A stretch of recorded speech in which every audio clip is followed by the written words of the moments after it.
Hello students, आज हम probability में एग्जाम्पल्स कंटिन्यू करेंगे. Now there are 40 students in a class 10 of a school of whom 25 are girls and 15 are boys. समझ आए? मतलब total class 10 में कितने बच्चे हैं? 40 बच्चे हैं. उसमें से 25 कितनी है? गर्ल्स एंड 15 है boys. The class teacher has to select one student as a class representative, मतलब class monitor.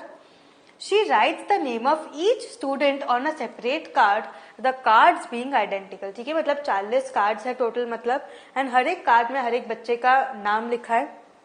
Then she puts cards in a bag and stores them thoroughly. मतलब वो क्या करती है? कार्ड्स को मिक्स करती हैं.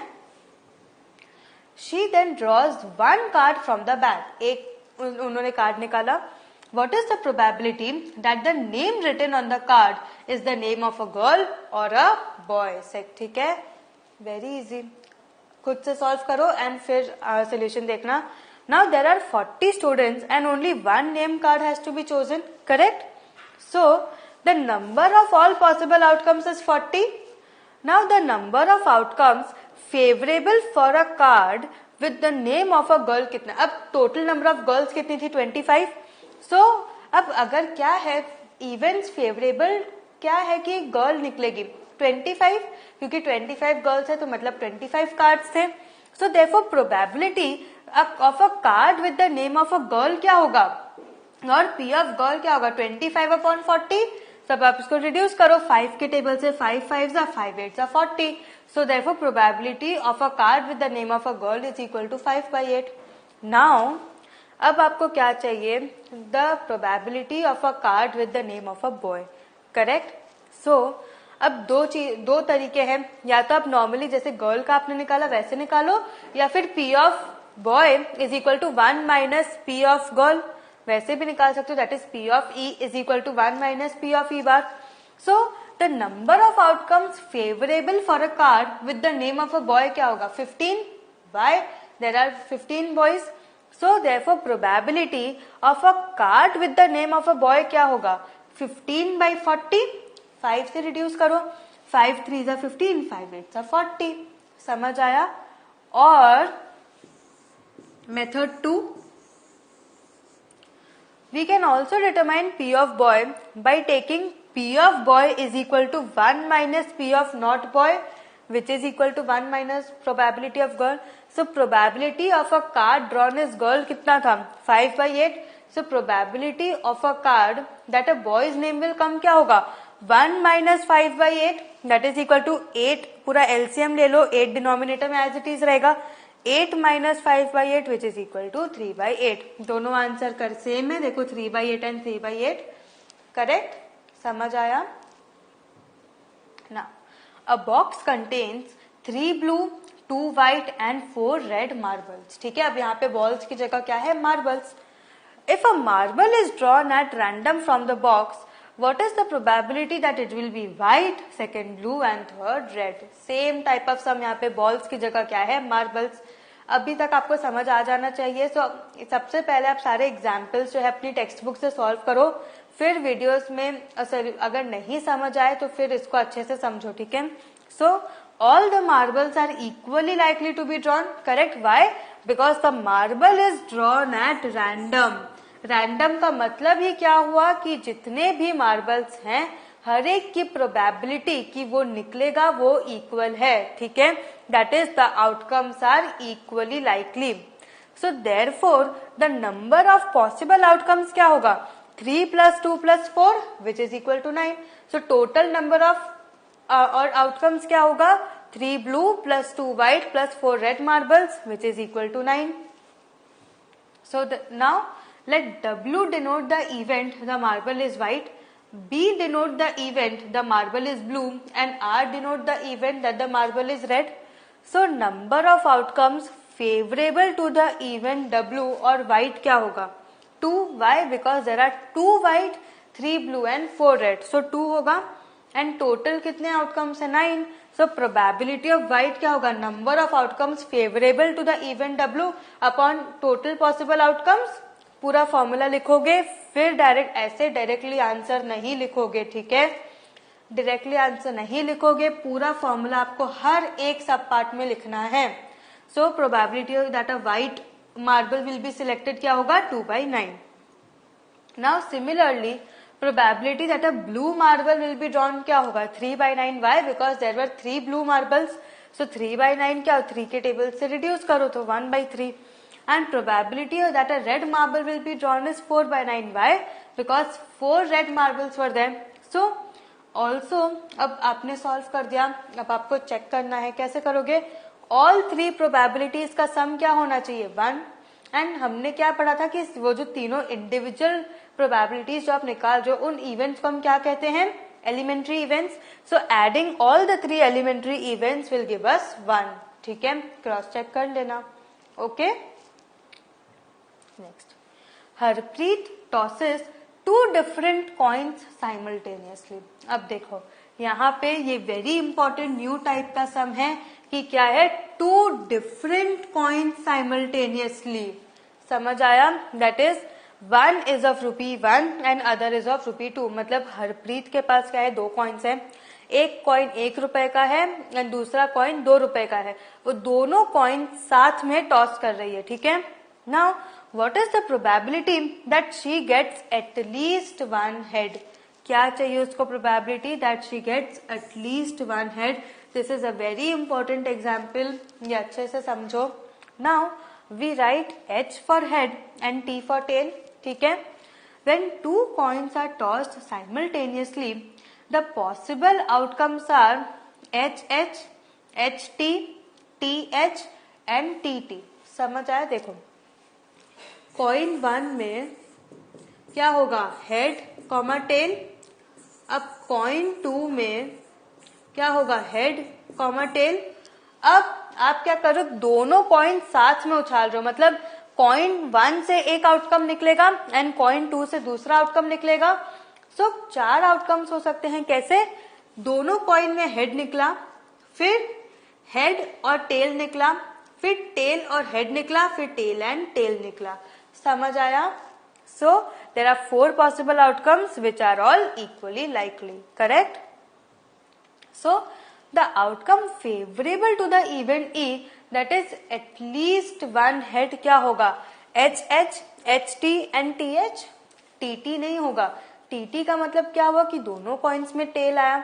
हमें ये तो चाहिए नहीं. हमें क्या चाहिए एटलीस्ट 1 हेड तो आना ही चाहिए. एटलीस्ट का मतलब एक और उससे ज्यादा. एट मोस्ट का मतलब एक सर्टेन नंबर उसके ऊपर नहीं जा सकता, उसके नीचे ही होना चाहिए. सो ये एटलीस्ट है मतलब कि एक हेड भी आ सकता है और 2 हेड भी आ सकता है. इसीलिए head head head tail and tail head. So number of favourable outcomes कितना हुआ 3, दैट इज 3. सो प्रोबेबिलिटी क्या होगा 3/4 क्योंकि टोटल नंबर ऑफ आउटकम्स कितना है 4 and favourable to event E कितना है 3. अगेन मैं बोल रही हूँ आप फॉर्मूला लिखोगे फिर उसके बाद आप यहाँ पे फॉर्मूला सब्स्टिट्यूशन करोगे. ठीक है. फॉर्मूला बहुत इंपॉर्टेंट है, वो हर एक सब पार्ट में आपको लिखना पड़ेगा. ठीक है. Now so that is the probability that Harpreet gets at least 1 head is 3/4. So now you can also find P of E as follows. P of E is equal to 1 minus P of E bar. अब यहाँ पे P of E bar क्या है? Probability of getting a tail. Probability of getting at least probability of getting both the tails क्या है 1/4 क्योंकि tell tell. सो अब उस 1 में से 1/4 को निकाल दो तो 3/4 बचा. So since P of E bar is equal to P of no head that is equal to 1/4. समझ आया? That is हमें हेड चाहिए नहीं. दैट इज और you can also rewrite is as no head और both the coin should be tail. ठीक है. सो P of E bar क्या है? P of no head that is 1/4. So 1 minus 1/4 which is equal to 3/4. Now a carton consists of 100 shirts. ठीक है. Now a carton consists of 100 shirts of which 88 are good, 8 have minor defects and 4 have major defects. ठीक है. Jimmy, a trader, will only accept the shirts which are good and Sujata, another trader, will only reject the shirts which have major defects. ठीक है. So ये सुजाता क्या करेगी? वो good plus minor defects दोनों shirts accept करेगी, but जो Jimmy है वो खाली good shirts accept करेगा. So one shot is drawn at random from the carton, ठीक है, कार्टन में से एक शॉट हमने रैंडमली उठाया. What is the probability that it is acceptable to Jimmy and it is acceptable to Sujata? Now, one shot is drawn at random from the carton of 100 shots. So therefore, there are 100 equally likely outcomes. Correct? What are your equally likely outcomes? 100, क्योंकि total number of shots कितने हैं? 100. So the number of outcomes favorable to Jimmy, that is acceptable to Jimmy, कितना होगा? 88. Why? Because Jimmy accepts only shirts of good condition. जो भी shirt good condition में है Jimmy वो ही एक्सेप्ट करेगा. एंड गुड कंडीशन में कितनी शर्ट्स थी? 88. So number of outcomes favourable to Jimmy कितना है? 88. So therefore probability that shirt is acceptable to Jimmy क्या होगा? 88 upon 100 which is equal to 0.88. ठीक है, जब भी डिवाइड बाय 100 हो इट इज सेड कि आप यहाँ पे क्या करो, डेसिमल में उसको प्रोबेबिलिटी को लिखो. ठीक है. Now the number of outcomes favourable to Sujata क्या होगा? Number of shots in good condition plus number of shots with minor defects. Now number of shots in good condition कितना था? The number of outcomes favourable to Sujata. अब क्या होगा? सुजाता के favour में क्या होगा? Number of shots in good condition plus number of shots with minor defects, क्योंकि वो दोनों टाइप के शॉट एक्सेप्ट कर रही है. Now number of shots in good condition कितना है? 88. And number of shots with minor defects कितना है? 8. So number of outcomes favourable to Sujata क्या होगा? 88 plus 8 which is equal to 96. So probability that the shirt is acceptable to Sujata is 96 upon 100 which is equal to 0.96. ठीक है. Next, 2 dice, 1 blue and 1 grey are thrown at the same time. ठीक है, मतलब कि 2 dice है, एक blue colour का है और एक यहाँ पे ग्रे कलर का है, दोनों हमने साथ में फेंका. Write down all the possible outcomes. What is the probability that the sum of the numbers appearing on the top of the dice is 8, 13, less than or equal to 12? समझ आया? मतलब जितने भी पॉसिबल आउटकम्स है वो पहले लिखो and फिर बोलो कि जो ऊपर टॉप ऑफ द डाइस है उसमें सम, मतलब दोनों डाइस के नंबर्स में जो टॉप में नंबर्स आ रहे हैं उनको ऐड करके आना चाहिए 8, 13 एंड लेस देन और equal to 12. So when the blue die shows 1, the grey die could show any one of the numbers 1, 2, 3, 4, 5, 6 करें, क्योंकि 2 डाइस थ्रो कर रहे हैं. अगर ब्लू डाई में 1 आया तो ग्रे डाई में कोई भी नंबर्स आ सकते हैं. सिमिलरली जब हमने ब्लू डाई में 2, 3, 4, 5 और 6 भी आ सकता है. करेक्ट, मतलब जब ब्लू डाई में 2 आया ग्रे में कुछ भी आ सकता है, 1, 2, 3, 4, 5, 6. सिमिलरली जब ब्लू में 3 आया ग्रे में कुछ भी आ सकता है. सो नाउ अब एक चीज ध्यान से समझो कि नोट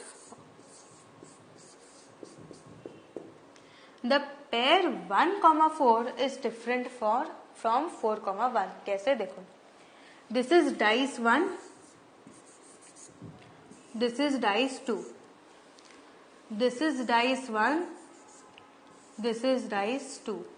अब जब डाइस 1 में 1 आ रहा है एंड नेक्स्ट में डाइस 1 में 4 आ रहा है, तो दोनों डिफरेंट हुआ. सिमिलरली अब फर्स्ट थ्रो में डाइस 2 में 4 आ रहा है एंड सेम में सेकेंड थ्रो में डाइस 2 में क्या आ रहा है? 1. सो दोनों पेयर डिफरेंट हुआ. That is 1,4 is different from 4,1. समझ आया? क्योंकि एक ही डाइस में 2 डिफरेंट नंबर्स आ रहे हैं. सो the number of possible outcomes क्या होगा? फर्स्ट डाई के 6 आउटकम्स, सेकेंड डाई के 6 आउटकम्स, टोटल मिला के 36. सो the number of possible outcomes will be 6 multiplied by 6 which is equal to 36. Now the outcomes favorable to the event, the sum of 2 numbers is 8 is denoted by E. अब देखो sum of 2 numbers 8 मतलब die 1 plus die 2 is equal to 8 क्या होगा? 2,6, 6 plus 2 8, 3,5, 3 plus 5 8, 4,4, 4 plus 4 8, 5,3 and 6,2. अब देखो ये आप कैसे बनाओगे? ठीक है, देखो सबसे पहले यहाँ लिखो 1, 2, 3, 4, 5, 6. रोज में लिखो 1, 2, 3, 4, 5, 6 एंड सिमिलरली कॉलम में लिखो 1, 2, 3, 4, 5, 6. ठीक है, अब यहाँ पे आपको क्या मिला? 6 कॉलम एंड 6 रोज. सो अब ये क्या हो जाएगा, अब पेयर हमेशा आपको पता है ब्रैकेट के अंदर होता है, pair is always in a bracket. So यहाँ क्या हो जाएगा, ये 1 और 1 लिख दो, 1,1, ये 1,2, ये 1,3, हमेशा रो वाले नंबर से स्टार्ट करो एंड दूसरा पेयर क्या होगा, वो कॉलम वाला नंबर, ठीक है। सो 1,1 1 ही चल रहा है अभी, फिर 1,2, फिर 1,3, 1,4, 1,5 एंड 1,6, 1 हो गया। अब 2 पे आओ, 2 पे हम अभी हम 2 पे है, 2 एज इट इज रहेगा। सो क्या हो जाएगा, 2,1, 2,2, 2,3, 2,4, 2,5, 2,6, सिमिलरली 3, 4, 5 एंड 6, ठीक है। अब देखो यहाँ पे जो number sum of numbers is denoted by 8, आप इसी फॉर्मेट में लिखोगे तो आप देखोगे, देखो 6,2 is 8, 5,3 is 8, 4,4 some is 8, 3,5 some is 8, 2,6 some is 8। So slant line पूरी क्या है, सम 8, समझ आया जैसे। अब ये देखो ये क्या है 2, ये लाइन क्या है 3, ये लाइन का सम क्या है 4, इस लाइन का सम क्या है 5, इस लाइन का सम क्या है 6, ये इस लाइन का सम क्या है 7, इस लाइन का 8, इस लाइन का 9, इसका 10, इसका 11 एंड लास्ट में इसका 12। तो यहाँ स्टार्ट सम 1 से हो रहा है, एंड सम 12 में हो रहा है, समझ आया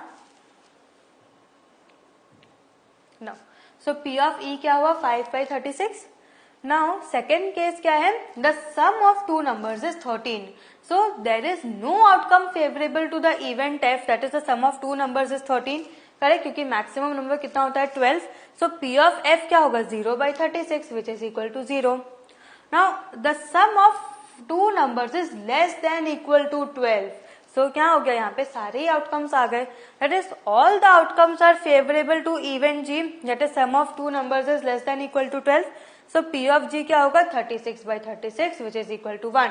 सो this is a sure event और a certain event and this is an impossible event.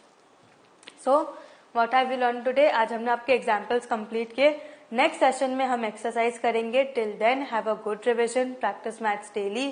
Thank you.